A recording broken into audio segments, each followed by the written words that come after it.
एक तरफ है रॉकेट वाली ग्रोथ जहां पैसा 10 गुना होने का पोटेंशियल है, दूसरी तरफ हर महीने बैंक अकाउंट में आती हुई फिक्स इनकम का सुकून। ग्रोथ स्टॉक्स या डिविडेंड स्टॉक्स, यही वो सबसे बड़ा सवाल है जो हर इन्वेस्टर के दिमाग की घंटी बजाता है। आप अपनी मेहनत की कमाई को ऐसी जगह डालना चाहते हैं जहां से तगड़ा रिटर्न मिले, लेकिन कौन सा रास्ता आपको असली दौलत की मंजिल तक ले जाएगा? क्या आपको उस नए स्टार्टअप में पैसा लगाना चाहिए जो कल का गूगल बन सकता है, या फिर उस पुरानी जानी मानी कंपनी में जो सालों से अपने शेयर होल्डर्स की जेब गरमाती आ रही है? ये सिर्फ दो अलग अलग स्टॉक्स नहीं है, ये अमीर बनने के दो बिल्कुल अलग तरीके हैं, दो अलग सोच है। एक में है हाई रिस्क और हाई रिटर्न का नशा, तो दूसरे में है स्टेबिलिटी और चैन की नींद। आज इस वीडियो में हम इन दोनों का पोस्टमार्टम करेंगे, इनके अंदर घुसेंगे, फायदे और नुकसान को टटोलेंगे और सबसे इंपॉर्टेंट ये समझने में आपकी मदद करेंगे कि आपके फाइनेंशियल गोल्स के हिसाब से अमीर बनने का सही रास्ता कौन सा है। तो वीडियो के एंड तक बने रहिए, क्योंकि ये आपके इन्वेस्ट करने का पूरा गेम बदल सकता है। तो चलिए सबसे पहले उसकी बात करते हैं जिसके नाम में ही ग्रोथ है, ग्रोथ स्टॉक्स। इसे समझने का सबसे सिंपल तरीका है एक छोटे तेजी से बढ़ते हुए पौधे का एग्जाम्पल। मान लीजिए आपने आज एक आम का छोटा सा पौधा लगाया। अब शुरू में तो वो आपको कोई फल नहीं देगा, आपको उसमें पानी खाद सब डालना होगा, उसकी केयर करनी होगी। लेकिन आप यह सब क्यों कर रहे हैं? क्योंकि आपको भरोसा है कि कुछ सालों में यही पौधा एक बड़ा सा पेड़ बनेगा जो आपको टोकरी भर भर के मीठे आम देगा। ग्रोथ स्टॉक्स दोस्त बिल्कुल उसी पौधे जैसे हैं। ये उन कंपनीज के शेयर्स होते हैं जिनके बारे में मार्केट को लगता है कि वो अपने सेक्टर की दूसरी कंपनीज को पीछे छोड़ी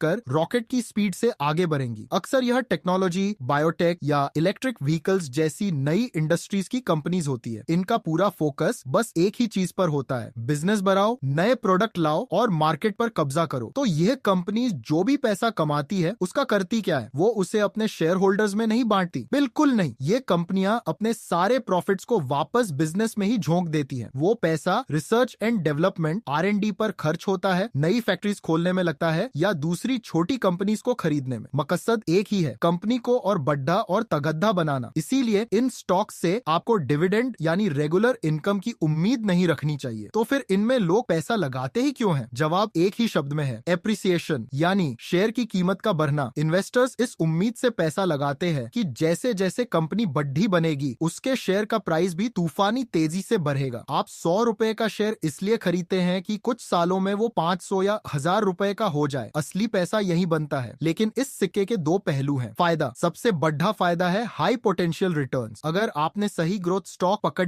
लिया ना, तो यह आपकी किस्मत बदल सकता है। यंग इन्वेस्टर्स जिनके पास टाइम है और रिस्क लेने की हिम्मत है, उनके लिए यह पैसा बनाने का एक सुपरहिट फार्मूला हो सकता है। नुकसान, इस रॉकेट में रिस्क का फ्यूल भी फुल टैंक होता है। ग्रोथ स्टॉक्स बहुत ज्यादा वॉलेटाइल होते हैं, मतलब इनमें उतार चढ़ाव बहुत होता है, क्योंकि इनकी कीमत फ्यूचर की उम्मीदों पर टिकी है। अगर कंपनी ने रिजल्ट अच्छा नहीं दिया तो शेयर का प्राइस बुरी तरह से टूट सकता है। और जैसा हमने कहा, यहाँ से रेगुलर इनकम का कोई चांस नहीं है। अब चलते हैं दूसरी दुनिया में। अगर ग्रोथ स्टॉक एक नया जोश से भरा पौधा है, तो डिविडेंड स्टॉक एक पुराना, विशाल और शांत पेडेच है। एक ऐसा पेडेच जो शायद अब उतनी तेजी से नहीं बढ़ रहा, लेकिन हर मौसम में आपको गारंटीड मीठे फल देता है। आपको उसके बढ़ने का इंतजार नहीं, आप उसके फलों का मजा आज ही ले सकते हैं। डिविडेंड स्टॉक्स ऐसी ही कंपनीज के शेयर्स होते हैं। यह आमतौर पर अपने सेक्टर की लीडर, वेल एस्टैब्लिश और फाइनेंशियली सॉलिड कंपनीज होती है। सोचिए, बैंक्स, FMCG या बिजली बनाने वाली कंपनीज, इनका बिजनेस सालों से टाइम टेस्टेड होता है। इनकी कमाई प्रेडिक्टेबल होती है और इनके पास कैश की कोई कमी नहीं होती। तो जब यह सॉलिड कंपनीज मुनाफा कमाती है, तो वो उस पैसे का क्या करती है? क्योंकि उनका सुपरफास्ट ग्रोथ का दौर निकल चुका होता है, उन्हें बिजनेस बढ़ाने के लिए बहुत ज्यादा पैसा नहीं चाहिए। इसीलिए वो अपने प्रॉफिट का एक हिस्सा अपने मालिक यानी शेयर होल्डर्स के साथ शेयर करने का फैसला करती है। इसी हिस्से को डिविडेंड कहते हैं। ये डिविडेंड हर 3 महीने या हर साल सीधा आपके बैंक अकाउंट में आ जाता है। तो यहाँ इन्वेस्टर का मकसद क्या है? यहाँ फोकस शेयर का प्राइस बढ़ने से ज्यादा रेगुलर इनकम पर होता है। लोग इन स्टॉक्स को एक पैसिव इनकम के जरिए की तरह देखते हैं, खासकर उन लोगों के लिए जो रिटायर हो चुके हैं या जिनको अपने खर्चों के लिए एक फिक्स आमदनी चाहिए। उनके लिए डिविडेंड स्टॉक्स किसी वरदान से कम नहीं है। लेकिन क्या इस तस्वीर में सब कुछ अच्छा ही अच्छा है? आइए इसके भी फायदे और नुकसान देखते हैं। फायदा, सबसे बड़ा फायदा है रेगुलर और प्रेडिक्टेबल इनकम। ये आपके पोर्टफोलियो को एक आराम और स्टेबिलिटी देता है। जब मार्केट क्रैश हो रहा होता है, तब भी डिविडेंड के रूप में कुछ न कुछ रिटर्न आपकी जेब में आता रहता है, जो आपके टोटल लॉस को कम करता है। जनरली जनरली ये स्टॉक्स कम वॉलेटाइल होते हैं। नुकसान, इनका सबसे बड़ा माइनस पॉइंट है लिमिटेड ग्रोथ पोटेंशियल। क्योंकि कंपनी अपने प्रॉफिट्स को बांट रही है, वो उसे वापस बिजनेस में नहीं लगा पाती, जिससे उसकी ग्रोथ स्लो हो जाती है। इसीलिए इनके शेयर प्राइस में ग्रोथ स्टॉक्स जैसी रॉकेट वाली तेजी नहीं मिलती। एक और रिस्क ये है कि अगर कंपनी को फ्यूचर में कोई फाइनेंशियल परेशानी होती है तो वो अपना डिविडेंड कम कर सकती है या बिल्कुल बंद भी कर सकती है। यहाँ तक साथ निभाने के लिए शुक्रिया। अगर आपको अब तक ग्रोथ और डिविडेंड स्टॉक्स का फर्क बिल्कुल साफ हो गया है और वीडियो से कुछ नया सीखने को मिल रहा है तो प्लीज उस लाइक बटन को नीला कर दीजिए। आपका एक लाइक हमें और भी ऐसे ही सिंपल भाषा में वीडियो बनाने के लिए हिम्मत देता है। तो अब जब हमने दोनों खिलाड़ियों को अकेले अकेले समझ लिया है, चलो इन्हें रिंग में आमने सामने खड्डा करते हैं। एक तरफ है हाई स्पीड ग्रोथ, दूसरी तरफ स्टेडी इनकम का भरोसा। Let's compare them. 1, असली मकसद ग्रोथ स्टॉक्स, इनका एक ही मकसद है, कैपिटल एप्रिसिएशन, यानी शेयर की कीमत को आसमान तक पहुंचाना। डिविडेंड स्टॉक्स, इनका प्राइमरी मकसद है रेगुलर इनकम, एक ऐसी आमदनी का स्रोत बनाना जो टाइम टाइम पर आपके अकाउंट में आता रहे। 2, प्रॉफिट का क्या करते हैं ग्रोथ स्टॉक्स, ये अपने सारे प्रॉफिट्स को वापस बिजनेस में ही डाल देती है। इनका मंत्र है री इन्वेस्ट करो और तेजी से ग्रो करो। डिविडेंड स्टॉक्स, यह कंपनीज अपने शेयर होल्डर्स को इनाम देती है और प्रॉफिट्स का एक हिस्सा डिविडेंड के रूप में बांट देती है। 3, riskometer growth stocks, high risk, ये रॉकेट की तरह ऊपर जाते हैं तो नीचे भी उसी तेजी से आ सकते हैं, बहुत वॉलेटाइल होते हैं। डिविडेंड स्टॉक्स, लोअर रिस्क, ये कछुए की तरह धीरे और स्टेडी चलते हैं। इनकी कंपनीज आराम से चलती है, इसीलिए इनमें उतार चढ़ाव कम होता है। 4, किसके लिए सही ग्रोथ स्टॉक्स, यंग इन्वेस्टर्स के लिए बेस्ट है, जिनके पास लंबा टाइम 10-15 साल प्लस है और जो रिस्क लेने से नहीं घबराते। डिविडेंड स्टॉक्स उन लोगों के लिए आइडियल है जो सेफ खेलना चाहते हैं, रिस्क कम लेना चाहते हैं या रिटायरमेंट के पास है और हर महीने एक इनकम चाहते हैं। 5, पैसा कैसे बनता है ग्रोथ स्टॉक्स, आपका पूरा रिटर्न शेयर का प्राइस बढ़ने पर डिपेंड करता है। पैसा तभी जेब में आएगा जब आप शेयर बेचेंगे। डिविडेंड स्टॉक्स, यहाँ 2 तरह से कमाई होती है, एक तो रेगुलर डिविडेंड से और दूसरा शेयर प्राइस में होने वाली धीमी पर स्टेडी ग्रोथ से। तो आप देख सकते हैं दोनों बिल्कुल अलग है। एक सुपरफास्ट रेस कार है तो दूसरी एक कंफर्टेबल फिनमिली कार। दोनों आपको मंजिल तक ले जा सकती हैं, लेकिन रास्ता और सफर का मजा एकदम अलग होगा। अब आते हैं उस सबसे जरूरी सवाल पर जिसके लिए आप यह वीडियो देख रहे हैं, आपको कहां इन्वेस्ट करना चाहिए। इसका जवाब किसी एक्सपर्ट के पास नहीं है, इसका जवाब आपके पास है। आपको अपने आप से बस 3 सवाल पूछने हैं। सवाल 1, आपका फाइनेंशियल गोल क्या है, आप पैसा इन्वेस्ट ही क्यों कर रहे हैं। क्या आप 20 साल बाद रिटायर होने के लिए एक बड़ा सा फंड बनाना चाहते हैं या आपको अगले महीने से ही थोड़ी एक्स्ट्रा इनकम चाहिए। लंबी रेस के घोड़े, वेल्थ क्रिएशन। अगर आपका प्लान 15-20 साल में एक मोटा फंड तैयार करना है तो ग्रोथ स्टॉक्स आपके लिए है। लंबे समय में इनकी कंपाउंडिंग चमत्कार कर सकती है। हर महीने की आमदनी, रेगुलर इनकम। अगर आपको अभी से एक पैसिव इनकम चाहिए जिससे आप अपने खर्चे निकाल सके तो डिविडेंड स्टॉक्स आपकी पहली पसंद होने चाहिए। सवाल 2, आपकी उम्र और रिस्क लेने की हिम्मत क्या है। आपकी एज आपका रिस्क लेने का एपेटाइट तय करती है। Young and fearless 20s 30s, अगर आप करियर के शुरुआत में हैं तो आपके पास रिस्क झेलने का टाइम भी है और हिम्मत भी। आपके पोर्टफोलियो का बड़ा हिस्सा ग्रोथ स्टॉक्स में हो सकता है। समझदार इन्वेस्टर 40s 50s, इस स्टेज पर लोग थोड़ी स्टेबिलिटी चाहते हैं, ग्रोथ भी चाहिए लेकिन पैसे को बचाना भी जरूरी है। यहाँ एक बैलेंस काम आता है। रिटायरमेंट के करीब 50s प्लस, जब आप रिटायरमेंट के पास हैं तो आपकी प्रायोरिटी पैसा बचाना और रेगुलर इनकम है। आप अपने इन्वेस्टमेंट पर रिस्क नहीं ले सकते, इसीलिए डिविडेंड स्टॉक्स यहाँ ज्यादा सेंस बनाते हैं। सवाल 3, आपका दिल कैसा है। अगर आपका पोर्टफोलियो एक दिन में 10% गिर जाए तो क्या आप चैन की नींद सो सकते हैं। रिस्क का खिलाड़ी, अगर आपको मार्केट के उतार चढ़ाव से फर्क नहीं पड़ता और आपको हाई रिस्क हाई रिटर्न का खेल अच्छा लगता है तो ग्रोथ स्टॉक्स आपके लिए ही बने हैं। शांत इन्वेस्टर, अगर आपको अपने इन्वेस्टमेंट में स्टेबिलिटी पसंद है और आप रोज रोज की टेंशन से दूर रहना चाहते हैं तो आपको डिविडेंड स्टॉक्स के सुकून में ज्यादा शांति मिलेगी। इन तीनों सवालों के जवाब को मिक्स करके आप अपनी स्ट्रेटेजी बना सकते हैं। यहाँ कोई one size fits all formula नहीं चलता, आपका रास्ता आपके लिए यूनिक है। अब तक हमने ग्रोथ और डिविडेंड स्टॉक्स को 2 अलग अलग टीमों की तरह देखा, लेकिन क्या हो अगर मैं आपसे कहूं कि आपको किसी एक टीम को चुनने की जरूरत ही नहीं है। असली स्मार्ट इन्वेस्टर वो है जो दोनों का सही इस्तेमाल करता है। इसे कहते हैं हाइब्रिड पोर्टफोलियो। सोचिए, आपकी क्रिकेट टीम में सिर्फ T20 के तूफानी बैट्समैन हो या सिर्फ टेस्ट मैच के डिफेंसिव प्लेयर, तो क्या आप हर मैच जीतेंगे। नहीं, आपको दोनों का मिक्स चाहिए। कुछ प्लेयर्स जो तेजी से रन बनाए और कुछ जो विकेट पर खेडीडी रहे। स्टॉक मार्केट का भी यही नियम है। आपके पोर्टफोलियो में ग्रोथ स्टॉक्स उस तूफानी बैट्समैन की तरह है जो आपके रिटर्न्स को तेजी से बढ़ाने का दम रखते हैं। वहीं दूसरी तरफ डिविडेंड स्टॉक्स उस भरोसेमंद टेस्ट बैट्समैन की तरह है जो एक एंड संभाल कर रखता है। जब मार्केट में तूफान आता है और ग्रोथ स्टॉक्स आउट हो रहे होते हैं तब डिविडेंड से आने वाली इनकम आपके पोर्टफोलियो को आउट होने से बचाती है। तो कितना कितना ये आपके रिस्क प्रोफाइल पर डिपेंड करता है। मोटा मोटा हिसाब ये है कि अगर आप यंग और एग्रेसिव हैं तो 70% ग्रोथ और 30% डिविडेंड स्टॉक्स रख सकते हैं। अगर आप मिडिल एज में हैं तो 50-50 का बैलेंस सही रहता है, और अगर आप रिटायरमेंट के करीब है तो इसे उल्टा करके 7% डिविडेंड और 10% ग्रोथ स्टॉक्स पर आ सकते हैं। दोनों को अपने पोर्टफोलियो में शामिल करके आप डाइवर्सिफिकेशन का असली मजा लेते हैं। आप ग्रोथ का पोटेंशियल भी नहीं खोते और इनकम की स्टेबिलिटी भी पाते हैं। यह best ONF both world strategy है जो आपको लंबे समय तक अमीर बनाने का सबसे आजमाया हुआ फार्मूला है। तो हम वापस उसी सवाल पर आते हैं, growth stocks versus dividend stocks, कौन बनाएगा आपको अमीर? और अब तक आप समझ गए होंगे कि सही जवाब है दोनों, लेकिन सही मिक्स के साथ। असली दौलत बनाने का राज किसी एक स्टॉक टाइप में नहीं, बल्कि अपने गोल्स, अपनी उम्र और अपनी रिस्क लेने की हिम्मत को समझकर एक बैलेंस्ड स्ट्रेटजी बनाने में है। ग्रोथ स्टॉक्स आपके पैसे को मल्टीप्लाई करने का इंजन है, तो डिविडेंड स्टॉक्स उस गाड़ी के शॉक ऑब्जॉर्बर हैं जो झटकों से बचाते हैं। एक आपको स्पीड देता है, दूसरा आपको बैलेंस। अमीर बनने के लिए आपको दोनों चाहिए। उम्मीद है इस वीडियो ने आपके सारे डाउट्स क्लियर कर दिए होंगे, लेकिन अब मैं आपसे सुनना चाहता हूँ, आपकी इन्वेस्टमेंट स्ट्रेटजी क्या है? आप ग्रोथ के रॉकेट पर सवार हैं या डिविडेंड की फिक्स इनकम पसंद करते हैं, या फिर आप मेरी तरह एक बैलेंस्ड अप्रोच में बिलीव करते हैं? नीचे कमेंट सेक्शन में मुझे जरूर बताइए। आपके एक्सपीरियंस से सबको सीखने को मिलेगा। और अगर आप स्टॉक मार्केट को ऐसी ही आसान भाषा में समझना चाहते हैं तो चैनल को सब्सक्राइब करना मत भूलिएगा और बेल आइकॉन को भी दबा दीजिए ताकि हमारा अगला वीडियो आपसे मिस ना हो। मिलते हैं अगले वीडियो में। Thank you.